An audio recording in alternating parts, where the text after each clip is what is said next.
17 มีนา2025พบกับโฆษกพนักงานสุทธิพงษ์รับหน้าที่ในการนำเสนอข่าวในมื้อนี้เริ่มด้วยข่าวการไขกองประชุมสมัยวิสามัญเทื่อที่2สภาแห่งชาติสุดที่9ซึ่งได้มีพิธีไขกองประชุมอย่างเป็นทางการในเช้าของวันที่ 17 มีนา2024นี้โดยการเป็นประธานของปริญญาเอกไสยสมพรพรหมวิหารประธานสภาแห่งชาติลาวซึ่งให้เกียรติเข้าร่วมโดยมีท่านทองรุนศรีสุริตประธานประเทศท่านสนไซศรีพันดอนนายกรัฐมนตรีพร้อมโดยบรรดาการนำพรรครัฐขั้นสูงและสมาชิกสภาแห่งชาติกองประชุมได้พิจารณาและรับพ้องเอาเนื้อในสำคัญก็คือบทรายงานเกี่ยวกับการปรับปรุงรัฐธรรมนูญฉบับปี 2025 บทรายงานการปรับปรุงกฎหมายจำนวน2ฉบับคือกฎหมายว่าด้วยการปกครองท้องถิ่นและกฎหมายว่าด้วยพนักงานรัฐกรบทรายงานของรัฐบาลเกี่ยวกับโครงจักรการจัดตั้งของรัฐบาลบทรายงานของรัฐบาลเกี่ยวกับการค้นคว้านโยบายพิเศษให้แก่ผู้ลงทุนในนิคมอุตสาหกรรมอมตะมติสภาแห่งชาติจำนวน5ฉบับคือมติว่าด้วยการรับพ้องเอาการปรับปรุงรัฐธรรมนูญฉบับปี 2025 มติว่าด้วยการรับพ้องเอากฎหมายว่าด้วยการปกครองท้องถิ่นฉบับปรับปรุงปี 2025 มติว่าด้วยการรับพ้องเอากฎหมายว่าด้วยพนักงานรัฐกรฉบับปรับปรุงปี 2025 มติว่าด้วยการรับพ้องเอาบทรายงานมติ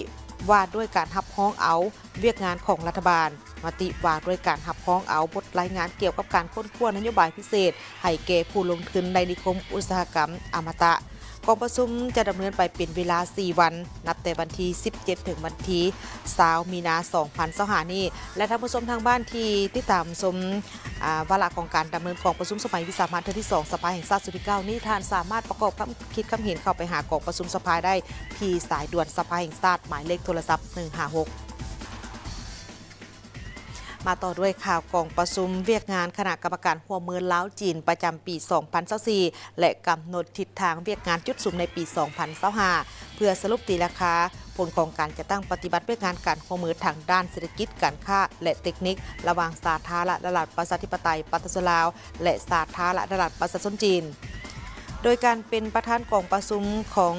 ปริญญาเอกเพชรพรหมพิพักษ์รัฐมนตรีกระทรวงแผนการและการลงทุนทางเป็นประธานคณะกรรมการหัวมือล้าวจีนเขาร่วมมีบรรดาท่านรองรัฐมนตรีจากทางกระทรวงและองค์การเทียบเท่ารองเจ้าของนครหลวงวิจันทร์บรรดาท่านรองเจ้าแขวงที่เป็นคณะกรรมการหัวมือล้าวจีนผู้ต่างหน้าจากแขนงการขันทั้งศูนย์กลางและท้องถิ่นที่เกี่ยวข้องเข้าร่วม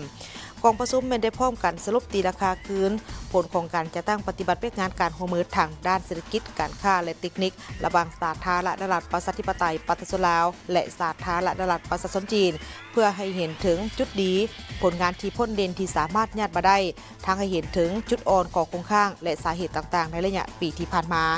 จากนั้นก็ได้พร้อมกันถอดถอนบทเรียนร่วมกันซอกหามาตรการวิธีการในการแก้ไขปัญหาข้อคงข้างสิ่งที่สำคัญกองประชุมครั้งนี้ก็ได้พร้อมกันกำหนดทิศทางแผนการร่วมมือในปี 2025 ให้สอดคล้องกับสภาพการตัวจริงในระยะใหม่ในสาเหตุไทยการพัวพันร่วมมือระหว่างลาวและจีนนับมือนับเกิดดอกออกผลและสืบต่อสามารถประกอบส่วนเข้าในการปกปักรักษาและสร้างสรรค์พัฒนาประเทศชาติของพวกเขาให้หลายเท่าที่จะหลายได้บนพื้นฐานสายพัวพันแบบคู่หัวมือยุทธศาสตร์รอบด้านบนจิตใจซีดีก็คือบ้านใกล้เฮือนเคียงที่ดีเพื่อนมิตรที่ดีสหายที่ดีและคู่หัวมือที่ดีพิเศษในปี 2024 นี้เป็นปีทำอิฐของการพันขยายแผนเมบทว่าโดยการสร้างคู่ห่วมสัตกรรมล้าวจีน 2024 ถึง 2028 ฉบับที่ 2 ซึ่งแผนเมบทดังกล่าวนี้เป็นแผนที่มีเป้าหมายเฮ็ดให้เป็นแผนที่มีมาตรฐานคุณภาพและระดับสูงกว่าเก่าซึ่งเห็นได้ว่าได้หับหมากผลอันดีบนพื้นฐานให้แก่การสืบต่อหัดแนนสายผูกพันของทั้งสองประเทศในซุ้มปีต่อหน้าอันที่พ้นเด่นใน1ปีที่ผ่านมาก็แม่นการปฏิบัติโครงการช่วยเหลือล่าซึ่งในปี 2024 นี่แม่นปฏิบัติได้สำเร็จโครงการที่สำคัญหลายโครงการพิเศษก็แม่นได้รับการช่วยเหลืออันรีบด่วนทางด้านพาหนะอุปกรณ์เพื่อห้องหับการเป็นเจ้าภาพจัดกองประชุมอาเซียนและอื่นๆการร่วมมือทางด้านการค้าเฉพาะในปี 2024 และอยากในเดือนมังกรถึงเดือนธันวามูลค่าของการค้าของทั้งสองประเทศลาวจีนแม่นได้ 8.23 ตื้อดอลลาร์สหรัฐถ้าเทียบในระยะเดียวกันของปีที่ผ่านมาเห็นได้ว่าเพิ่มขึ้น 15.91 ส่วนห้อยในนี้ลาวส่งออกไปจีนแม่น 4.56 ตื้อดอลลาร์สหรัฐถ้าเทียบใส่ปีที่ผ่านมาแม่นเพิ่มขึ้น 21.4 ส่วนห้อยลาวได้นำเข้าจากจีน 3.68 ตื้อดอลลาร์สหรัฐเพิ่มขึ้น 9.8 มูลค่าของการค้าของทั้งสองฝ่ายลาวจีน และเมนอันที่มีท่าเอียงที่เพิ่มขึ้นอย่างต่อเนื่องโดยเฉพาะก็เมนภายหลังที่ได้มีการเปิดการนำใช้ขบวนการรถไฟลาวจีนในการส่งออกสินค้าระหว่างประเทศเป็นต้นมา